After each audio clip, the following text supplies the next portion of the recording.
এই পুজো দেওয়ার মিনি ব্লগটা তোমাদের তারপর থেকে শেয়ার করছি। তো বোনের ছেলে দেখো কিছু দাঁড়িয়েছিল, তারপরে এইদিকে মা আর বোন আর পুজো দিচ্ছিলো, তারপরে আমিও দিয়েছিলাম। তো ভিডিও আর কি বোনকে তুলতে বলেছিলাম, কিন্তু মানে তুলেই এনেছে মায়েরই মতন হাল। তারপরে বাবুকে একটু ধূপ দেখানো হয়ে গেলো। যাই হোক, তো পুজোটা ভালোই দিতে পেরেছিলাম।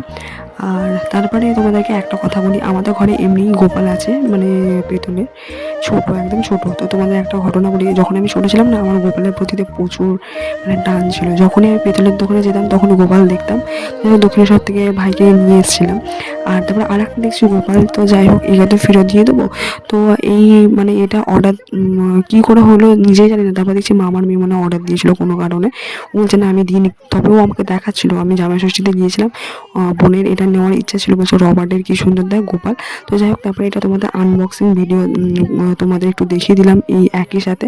তো পার্সেলটা রিটার্ন দিইনি, কীরকম লাগছে। তো ও টাটা দিল, দেখাবে নেক্সট ভিডিও। বাই।